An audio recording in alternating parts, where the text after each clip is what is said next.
Good evening to you all. Today, we will talk about the seventh episode from Surah Al-Anfal, which is titled, Indeed, the worst of creatures in the sight of Allah are those who disbelieve.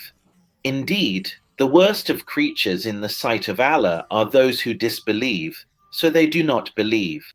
Here, the ones referred to as the worst of creatures are the group of Banu Qurayza. The reason Banu Qurayza were likened to animals is that they abandoned their humanity and became like beasts. Who is the source here? It is Mafati Al-Gaib by Al-Razi. The question here is, does God insult people and call them animals just because they are disbelievers? Some people have the opinion that he does not. They say that everything that walks on the earth, including humans, is considered dawab, creatures, animals. But this is not correct. According to the very text of the Quran, animals are animals and humans are humans. And let me give you, for example, and how many a creature does not carry its own provision, God provides for it. Pay close attention now, all of you. There is a difference between humans and animals. Take the spider, for example, and others, and among people and animals, pay attention. And among people, animals, and livestock, their colors are different. That's Surah Fatir, verse 28. So, there is a difference between animals and humans. The second question that comes up is, what does it say? It says, those who disbelieve. Well, those who disbelieve on its own is clear enough, isn't it? But then it says, so they do not believe. Wow, so were there people who disbelieved before and then believed? Those with whom you made a covenant, then they break their covenant every time, and they do not fear God. The meaning is that Banu Qurayza, whom God described as worse than animals in the previous verse, broke their covenant with the Prophet. Not only that, they even aided, supported, and backed the polytheists against the Prophet with weapons on the day of Bad. And after that, what did they say? They said, we made a mistake, O Messenger of God. So the Prophet made a treaty with them, but then they broke it again, this time on the day of the Battle of the Trench. What's the source? It's Mafati Al-Gaib by Al-Razi. Honestly, I don't have a question or anything here. So if you overtake them in war, scatter those behind them, so that they may remember. The meaning here is that God is telling the Prophet, O Muhammad, if you fight Banu Qurayza, who broke the covenant with you twice before, once at Bad and once at the trench, then you should capture them, scatter them, and punish them. Why? So that they become a lesson for those who come after them, their children, grandchildren, and others, and also so that they serve as a warning to anyone who makes a treaty with you after that, so they don't break their covenant with you.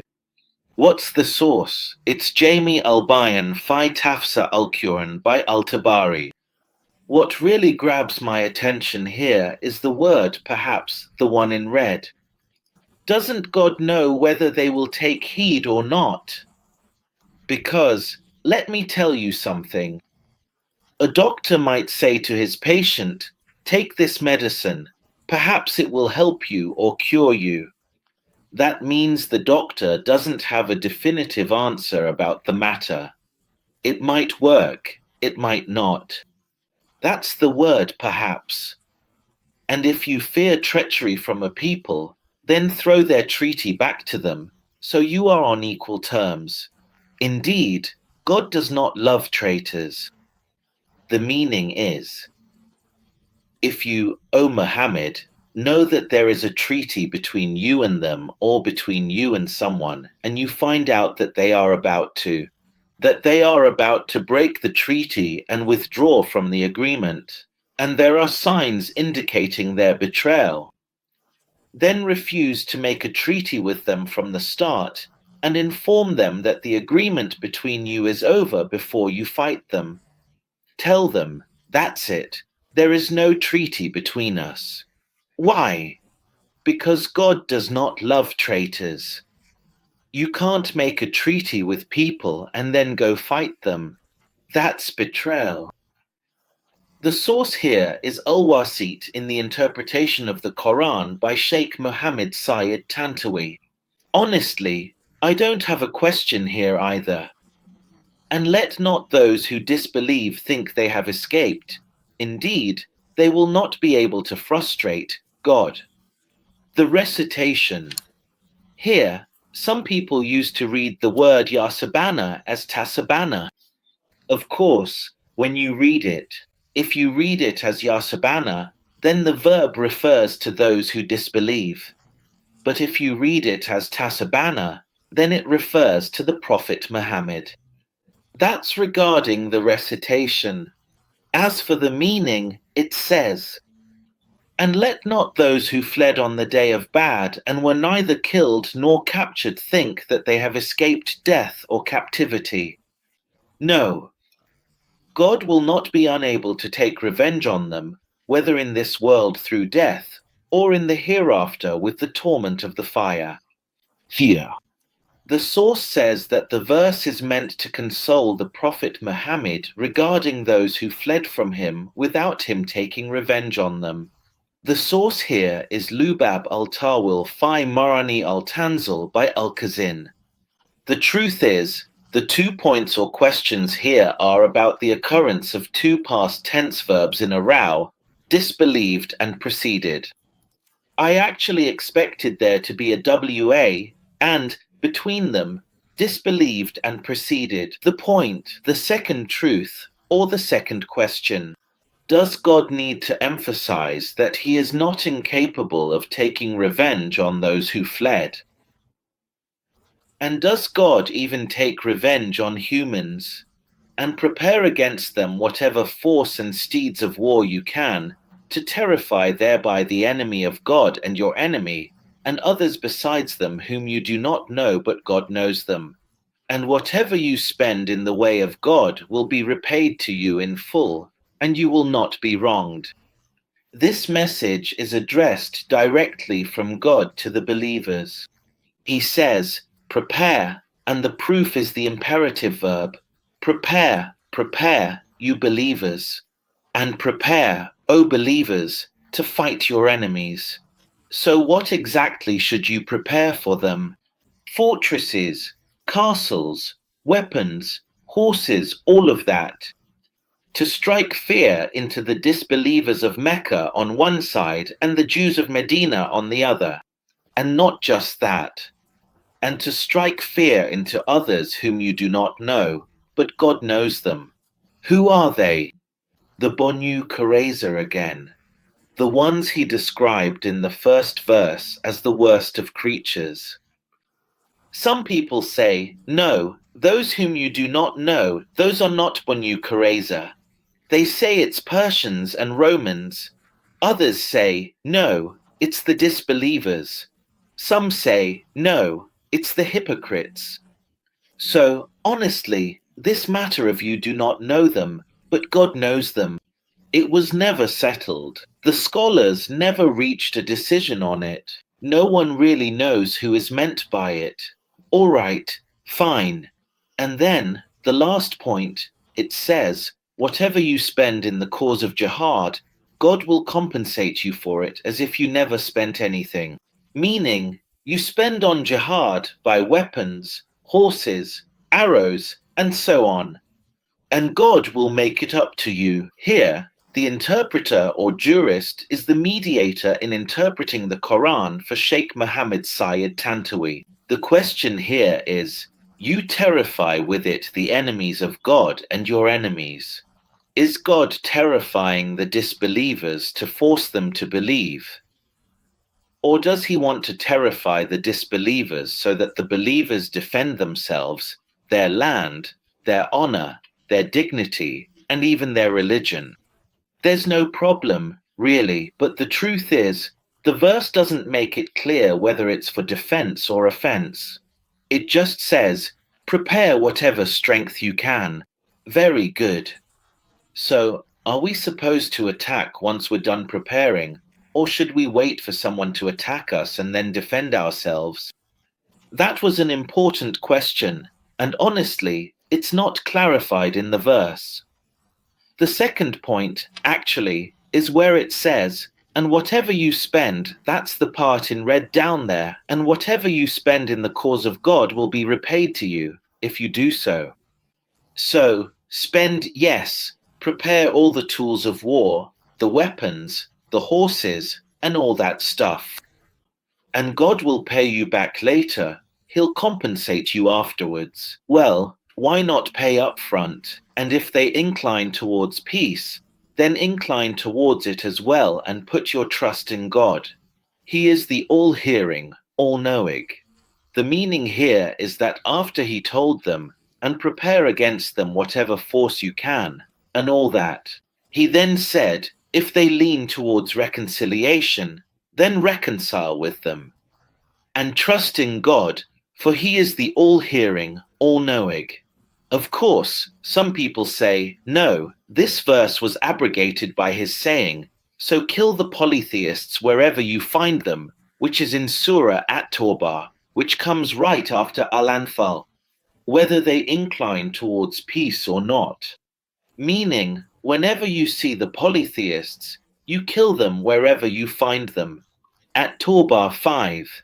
Alright, the source here is Maralim al-Tanzil by al-Baghawi. Honestly, I have just one question here.